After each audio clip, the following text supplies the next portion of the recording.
Welcome to the global blah, blah, blah, blah. Let me do that again.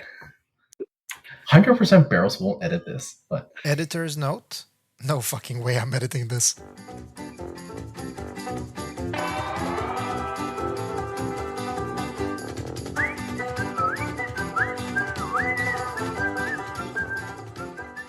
welcome to the Global Exclusive Podcast. My name is Shado. Today I'm joined by Dream and Sinzar to talk about Dragon Quest again. Part 2. Isn't this exciting? Did any of you play Dragon Quest Dai? Nope. This one I did not. No. Interesting. Sorry, Sinzar, go ahead. Oh, I was just gonna say you guys always have me as a guest on banners I don't pull on. Well, that's how we What know can you're you not say? biased. You haven't Exactly. been paid off. Weren't you on the Kaito banner episode? No, you weren't. No, were you? Nope. Okay. Rip. Yeah, so today we have 3 new units: Barum, Hyukel, and Hadler. One of them is not like the other. So I was going to say, are these like the bad guy units, or some of them, but not all of them? Who knows? From what people have said about the anime, yes, they're all bad guys, but all 3 of them like change sides at some point, and all of them like become good guys. I see. Yeah, I guess that there's an makes sense. anime? Yeah, it's like it started off as a comic, and they made an anime, and then like apparently they remade the anime at some point later, I think. So Why? I think it might be releasing currently, even oh, nice. whatever the new one is. But yeah, this one's. I don't think there's not a game version of this one, is there? I don't think so. Oh, I thought this was a game. Whoops. Whoopsies. Shows how much attention Shadow's been paying. Slightly more than 1. But that's okay. Okay, let's be All honest. The last attention. 2 weeks has been pretty boring. So like, don't fault me if I lose some attention to this game. Not too bad, but yeah. Okay, should we We'll get start into with the- I guess Dragon Knight Barum. What the hell is Barum?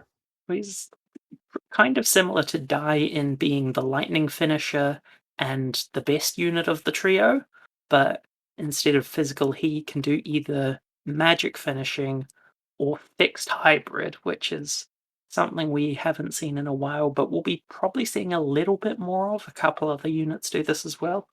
Yeah, I mean, the upcoming go- Cal unit does it too. Same kind of concept.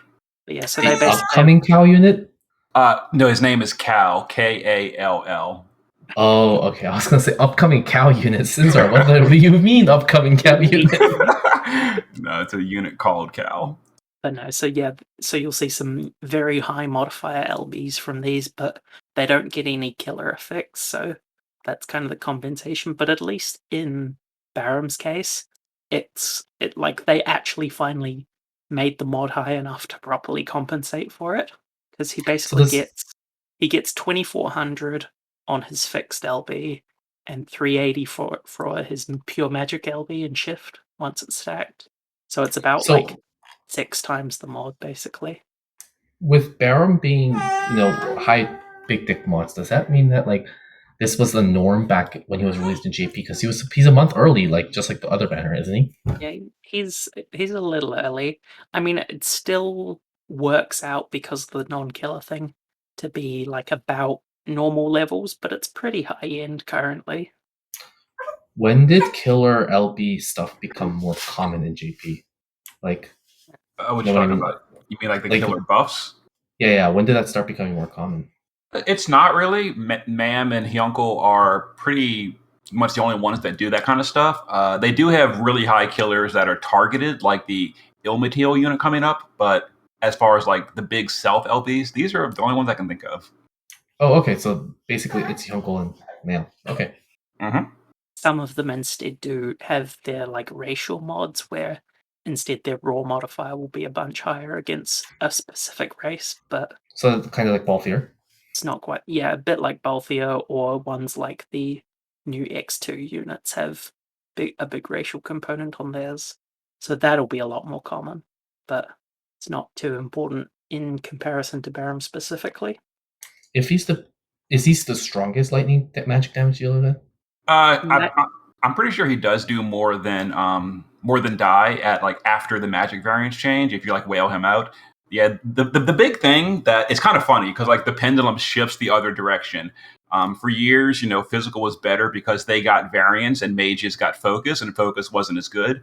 Well, now mages get focus, or mages get variance as well, and they still have focus, so they can like stack stat modifiers like Dark Reign's TMR, which means all things being equal, like a 9,000 attack power and a 9,000 mage, both with a 350 LB, the mage will always win because they can focus and the physical can't. So because of that, Baran is better than Dai. Yeah, it's weird. It's sort of interesting how focus has like really swung it the other way, kind of all of a sudden. Like Mhm. otherwise, it would have been like, oh, they're really behind. Mage variance kind of finally equals things out.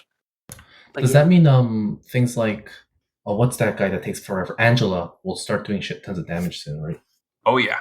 After variance, Yeah. she is by far the number one DPS on global. Assuming you stack her up. Basically, most mages get 50% damage boost. Yeah, that's true.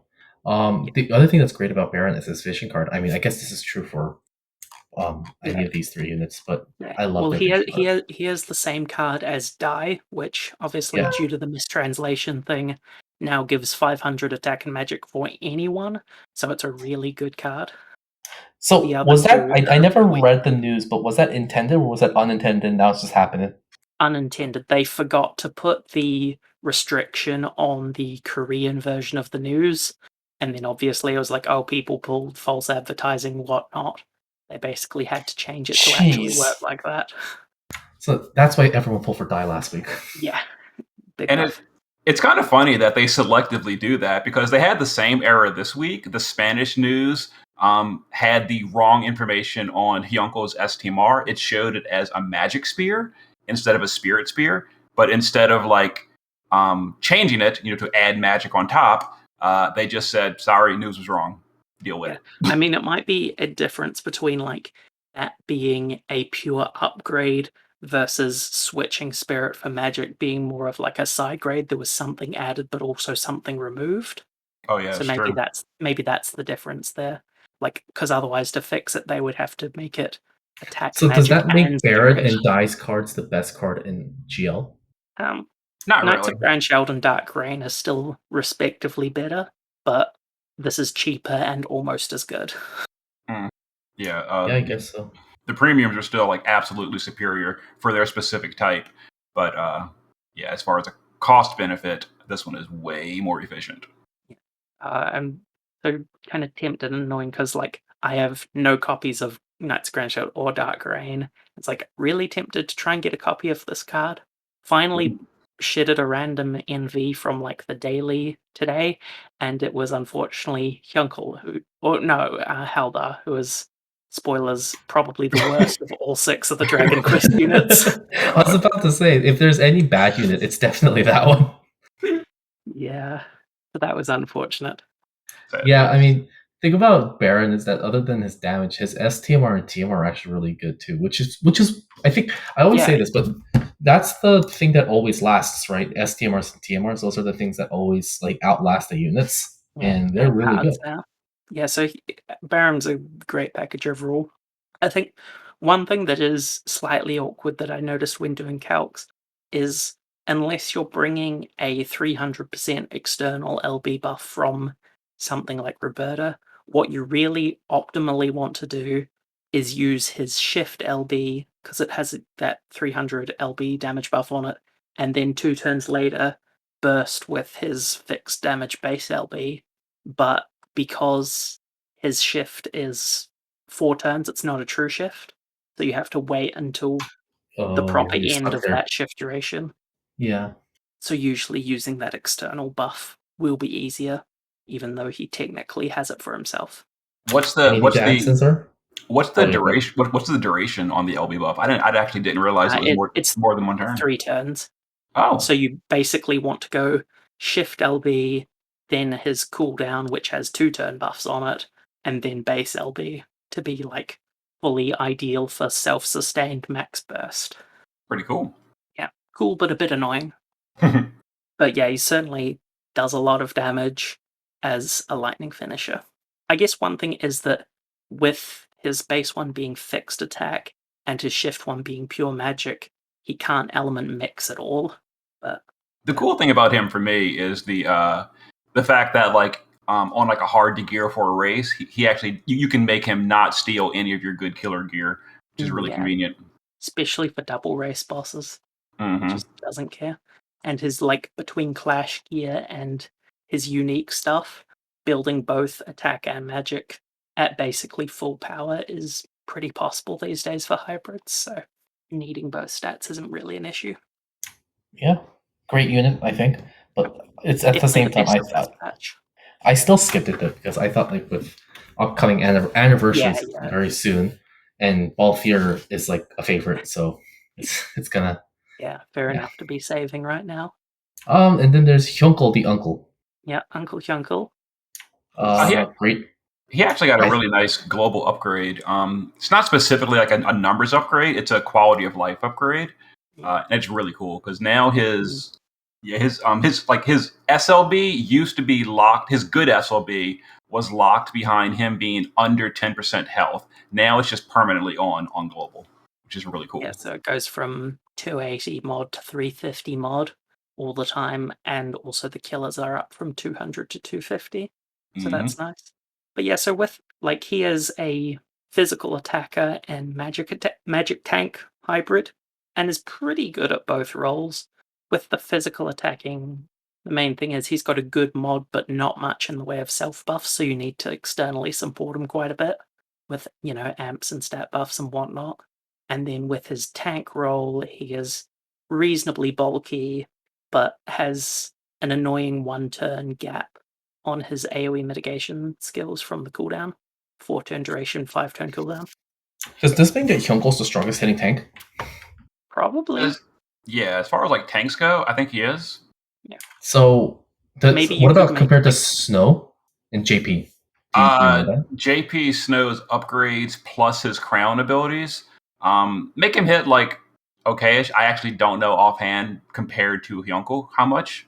Like Snow isn't like super meta or anything, so yeah, and maybe like post variance morale damage Chow does better, but yeah, no, he can still do pretty good. It's a bit awkward trying to do both at once because like they're not off the same stat, but like he gears reasonably well for attack plus spirit, but I guess you're somewhat trading off like HP versus killers and chain cap and stuff for the extra slots. So that's a bit awkward if you want to do both at once, but still kind of works. His I'm way too focused on this, but his TMR and STMR are again another nice package. So the TMR is pretty nice. I feel like the STMR is so extremely specialized, no one's going to care except himself. But yeah, probably a little bit because of the fact it's like two-handed, they're awkward to use for tanks who would normally be doing it with a shield. Yeah. And then it's like type locked. So it's type locked to tanks, right? Magic tanks. Yeah. Oh, not even just regular. Okay. So it's a little specific, and with the TMR, like 75% TDH values are a bit annoying, but I guess at least with the Spirit one, if you're not capping it anyway, still a pretty nice chunk. The thing about Spirit right now is that it's unless you have all the unlimited time units, including this one, I guess, like you're never going to cap Spirit TDH anyway. So anywhere you can get it is pretty good. Yeah. Depends how much they have innate, but yeah, it's reasonably nice. The weapon restriction is a little awkward for tanks because it's only sword or spear, but certainly some tanks use a sword just fine. So it can work, but like they're not universally useful. And then the card is just the same one as Pop and Mam had last week, so a little bit mediocre compared to Dai and Barum's one, but still serviceable enough as an all-rounder card. Yeah, and you can also mention that his because his SOB is permanently unlocked on global, he can also have like the Zon killers to be stolen in like Dark Visions. He has the 250 killers, pretty nice. Yeah, compared to Mam's like 7 races or whatever, he's only got 3, but yeah, there's still some strong active killers there to potentially steal. It's 250%, right? Yeah, on the upgraded one. Nice. Okay. So he's pretty decent, but nothing that outstanding, I'd say. Yeah, he's probably not a unit you really want to pull for, but if you get him, he's okay. Yeah. But He's definitely. I mean, there's a trend here where we started out with the best unit in the banner, and we're getting slightly worse every time. So yeah, it's sort of similar to the format of Dai's banner last week, where there's like one unit that's actually pretty damn good currently, and then two sidekicks that are just kind of all right. do Dai and Barum age well? As in, like when the new, I guess, like after JP's end, they came out before anniversary, right, in Japan? Well, JP's kind of weird because they do like an anniversary every 6 months. So this came out like kind of like in between the two anniversaries or the bi-yearly anniversary. Oh, okay. Yeah. Oh, yeah, because they do half-year anniversaries. They do half. Mhm. Yeah. Yeah, and the half should year is be- like the same quality as the full year anniversary. They should be decent for a good while, but like I think JP power creep season is kind of starting to set in soon for us with things like Balthier and the new FFX stuff. Yeah. As far as JP goes, it's a very similar trend in JP where they'll release like a sort of small creep unit, then they'll have their one vision world, and then immediately after they're just like cut off. And that's how it kind of was for these units. Lightning was like a big deal in their vision world. As soon as their vision world ended, Lightning just like left the building for 5 months. Yeah, they restrict things a lot more with element locks and content-wise, so longevity's a bit more difficult to measure there. Fair enough. And I think with Titus coming up, I mean, Titus is probably the big thing everyone's looking forward to. Like, makes Probably. sense. Especially just because his STMR powers up so many other units as well. Was it his STMR? I thought it was his card. Okay, maybe that's wrong. Cards, it's good, but it's not anything to write home about. It's like a side grade to Cog's card. Mm-hmm. But yeah, the STMR is the big one because it does that. Yeah. But Titus is a premium unit, but Balthier isn't a premium unit. So, I mean, I win here. I mean, Balthier just wins. Like, people keep hyping on Balthier. Honestly, he's not that really much of a jump. The big thing about Balthier is you can focus like your gear on one unit and taking 2 slots. But as far as like just raw damage, he's only like slightly above Kane with Ricard's gear. Yeah. Balthier's like awkward to use, but weirdly a nice budget option because of the whole like 2 slots in one type thing. I think, yeah, and I think the thing about Balthier is that he's still a non-elemental finisher compared to all the other units that are out right now. Like for me, doing Vision World, it was so hard to find like light finishers because I don't have Cog, I don't have all the other big light finishers to do an OTK stuff. So like looking for a non-LE finisher that will hit hard on turn 1. Well, not turn 1, but just hit hard. Yeah. We've still got Hadler. Yeah, Dream's favorite, right? Bring him out of the corner for a bit. Yeah, it's Dream's favorite. Good old Fire Mage finisher. We don't have enough of those. Clearly not. And he can either finish with his SLB, which is like 301 mod, normally 360 against humans, because it's got one of those little racial pre-hits, or he can finish with like his 3-turn cooldown skill. I think it's something or other claw, and then a couple chains on top of that because he can buff that up. And I'm not actually sure which one's stronger. I think they're actually very close. So it might just depend on your gear balance of base stat versus equipment stat and whatnot. But at least for the skill one, you don't have to build him for LB damage. Can we just take a moment to talk about his thighs? Because looks nice. Yeah. I mean, if you're welcome, Barrows. You're welcome, Barrows. I took the required degen content of the week, and we are going to talk about Hadler's thighs and how great they are. And that's the segment. Okay, next segment. I notice. Anything else about him? He's a fire finisher. Not really. That's about it. His STMR is like way too specialized to care. Yeah, so. But like Magic Fist. How many times do you think we'll need a Magic Fist? So like, once for him. But like, what if there's this one obscure thing that happens in the future and we need a Magic Fist? Gotta pull him just in case. If there is a new unit that uses Magic Fists, they will come with their own. Pretty much. That's the truth. Yeah, and his TMR is purely flat stats or flat magic for Dragon Quest Dai units, aka So just useless. himself, maybe Barum, but he probably doesn't need it, and Pop. So yeah, basically pretty useless. It certainly doesn't have any kind of longevity value beyond the banner units themselves, like some of the others do. Yeah, honestly, this guy seems pretty bad. So I'm We've so gone sorry, over Dream. 3 other units that have his card already, so. The card that never was. Oof. Is there anything you want to add, Sinzar? Not really. That's basically about it for Hadler. He's pretty boring. Mm-hmm. And then there's the Vision World. The content to actually use these guys on, I guess. Is there anything special about the Vision World equipment? Should everybody be farming it? Yeah, it's got some good stuff. Yeah, there's pretty nice stuff. The one thing I would call out to be really the most important thing is for players that don't have the Reflect Ring, make sure you get the little Reflect Tome thingy. It's nowhere near as good, but it is like the next best thing. Yeah. Instead of like a permanent autocast Reflect on you, it gives you an active skill that gives yourself a 2-stack Reflect, I'm pretty sure. Mm-hmm. Yep. And I have used that quite a few times in JP because I don't have the Reflect Ring in JP, and there is content where it matters. Is it self-only or single target? No, it's self-only, unfortunately. Okay. A bit annoying. And this is in the Vision World? Yes. Yeah, Mirror of Shahal. Oh, okay. And then as for the other things, there's some light armor that is quite solid. It gives some true single-wield spirit, some decent stats and resists. Nothing too unique, but solid. And then the last two things, there's the upgrade for Crocodine's Axe, which gives it some more stats and stuff. That's always nice. And then there's 2 materias specific to Dragon Quest units only.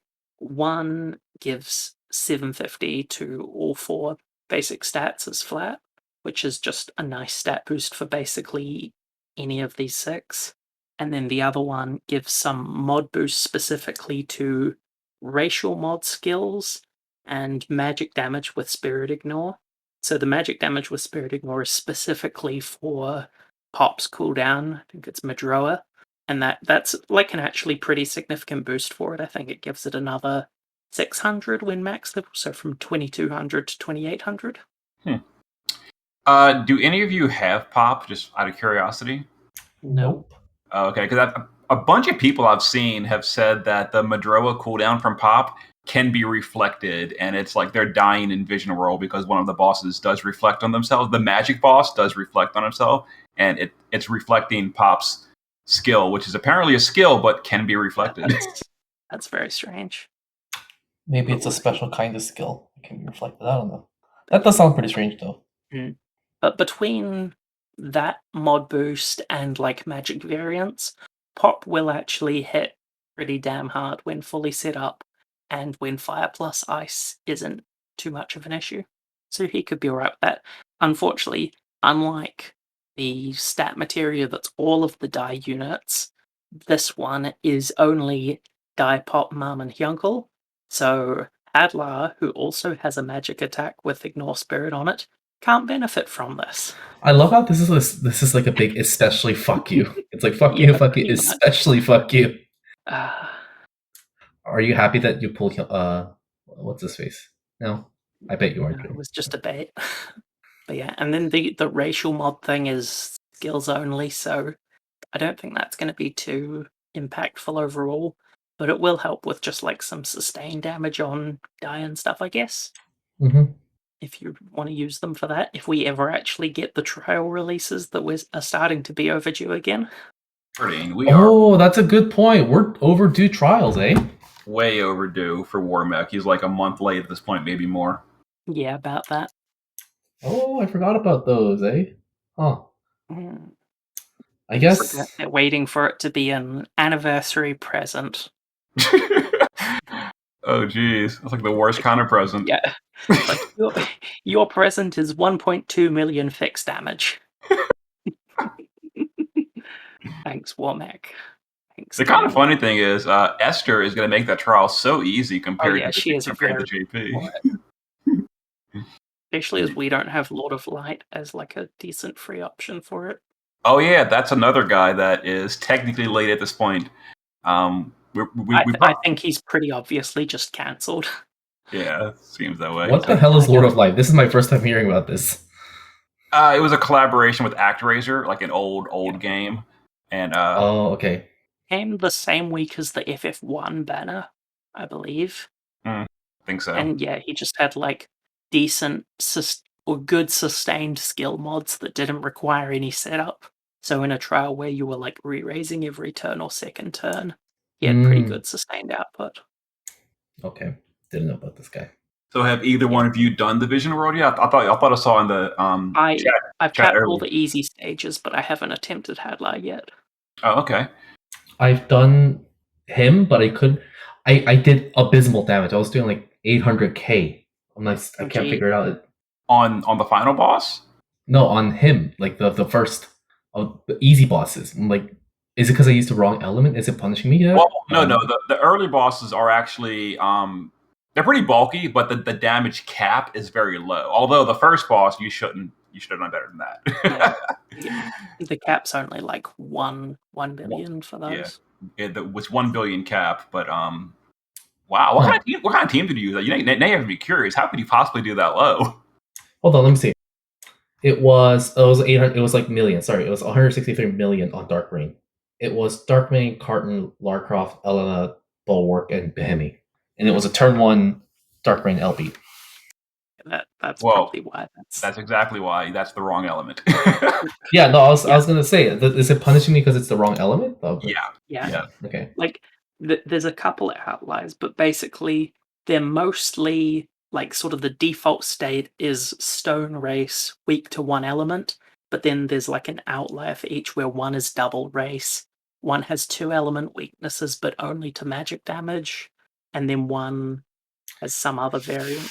I think I know why, because him is he has a high A spirit and low defense, and they used magic dark damage instead of physical light damage. But again, I'm at the point where it's like I don't have a physical light damage unit that can OTK it, so I'm trying to look for non-melee. Him is neutral to both physical and magic. I think the only one, what's his name? Sigma's the only one that's weak to a specific damage type. Sigma male. But yeah, I just pretty much just turned to Esther, cleared them, and that was like plenty for all of them. I used mages against Sigma, but Esther dealt with the rest of them just fine. Maybe I should try Esther. I have an EX1 Esther. Maybe she'll do that. Oh yeah. Just do a setup turn 1, chain with someone turn 2, and bring up the score, and then have like whatever your breaker and appropriate element buffer of choice are. But don't they need like a physical cover or magic cover? I think I just brought Chow to Omni cover, but it was like that was overkill. I think most of them only do like 1 attack on turn 1. You can probably like break and mitigate it, and it will do less than the 5k threshold for perfect score. I kind of regret not pulling on Cog, but this is way too late by this point. I feel like I'm fine without them. So a minor complaint is that I do wish we had an elemental support for Dark. I know why Alem is very hesitant on doing that, but I wish we had like there is one coming from JP. Yeah, Dark Feet is coming, but it's just like until this point, Alem was very careful in releasing Dark elemental supports in general. They were very liberal with light. They gave it out pretty well with ice as well, but Dark was always a bit careful. So yeah. I mean, we've got Bulwark for 30%, I guess, but it's a bit. Kryla. Yeah, Kryla. Yeah. Kryla, yeah, she's not AoE though. Technically, it's single target, so. Which just kind of makes it annoying for short fights, at least. Yeah. But yeah, it's not too bad. Also, Kryla's is locked behind EX3, isn't it? Yes. It is. So that's a bit of a pain. I actually have to run her through item roll to do it, so. I think my Kryla's only EX1, so I will not be unlocking that option anytime soon. Yeah. Just pull for the premium Dark Fina. Yeah, this Vision World is reasonably doable to cap by the looks of it, so a lot of veterans should be getting an extra 10k Lapis for anniversary, so that'll be nice. You say that, but I don't know if I can cap this without Roberta or any of the latest units. We'll see. Yeah. I'm hoping between like Esther, Kane, and Roberta, that'll mostly be enough. Should be. Yeah, it should be. I think Roberta helps a lot. Yeah. Well, I think that's the content. I don't know what else to add. Yeah, I think that's pretty much this week. Just There's about. a decent amount of content, but nothing too amazing, outstanding, exciting. Oh, I have a hot take. I like Dark Vision, or Vision World better than Cow in the last 3 to 4 months, I think. You like I Vision don't. World more? Yeah, I like Vision World more than Cow. Is that because it gives 10K or because you enjoy the actual content itself? I actually enjoy the content itself, as in, I enjoy the unique thematic bosses and music that it comes with, and Cow has become a slog for me. For me, at least, it's becoming more of a slog, as in, like, oh, there's this weird, obscure X thing that I need to do, and I need to just Y turn Z. It's like, it's becoming a spreadsheet of problems versus Vision World, or World of Visions, where it's like, beat the boss and cap it and be done with it. Like, I know that the two are the same, but like, one of them you don't bring a tank in, and the other one it's a shorter thing. I don't know if this makes any sense, but Kind of what I you're do saying. enjoy. And I do enjoy the think, whole music and unique aspect too. Yeah, I feel like you're kind of like combining two things that shouldn't be combined. I think you should be saying is, I don't like Clash, but you shouldn't then say, but I do like Vision World. I mean, unless you really do, but I just feel like Vision World is so brain dead boring. Obviously, the 10K is great. And you're right, the aesthetics and the music and all is cool. But the actual gameplay of Vision World is like worse than Dark Visions, just because it's literally Dark Visions, but easier, if that's even possible. And it is. So I don't like Vision World at all. As far as the actual plane of Vision World, it is exceptionally boring, and I don't like it at all. But I totally get what you're saying. Like, Clash is getting extremely complicated, and yeah, that is true. I like that, but not everyone does. For me, like, each have pros and cons, and it's honestly maybe about even at this point. The big thing with Clash, and this has always been the big thing for like 9 months at this point, is the EX requirements, because it's like, oh, I can field a good team, but because I'm like 2-3 EX levels short from being able to actually turn on all mods, I just have no motivation to actually try for that high score clear, because I know that I can't cap anyway, just because I didn't pull enough. No, that's definitely becoming a big factor. And one of the things about, I think, Vision World is that I can do it in a shorter amount of time. The commitment required to do it is shorter than it is in Cow.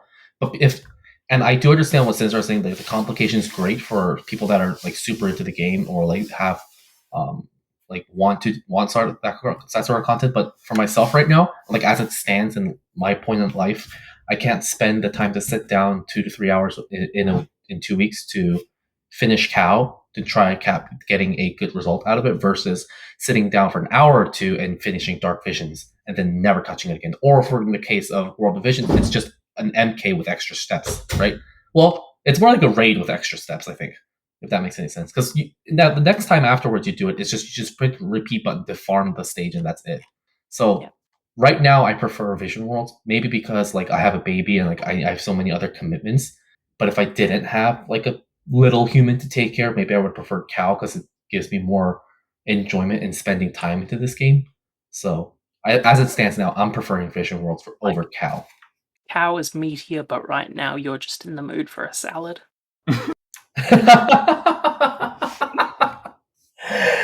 yeah, and I'll probably be in the mood for a salad for quite a bit. Makes sense. Oh well, I think that might be us for the week. Or one thing, just briefly, I want to say is we overlooked was the EX stage fight. So I'll just say, for Lon Baruch, just kill the boss within 3 turns, and you'll be fine. Yeah, I learned that the hard way. I was like, let me bring a tank and I'll just push it through turn 4. But nope, that's not going to happen. Yeah, I think that's it for us. I killed turn 3 and then saw afterwards, like, kill by turn 3. It's like, oh, dodged a bullet there. Yeah.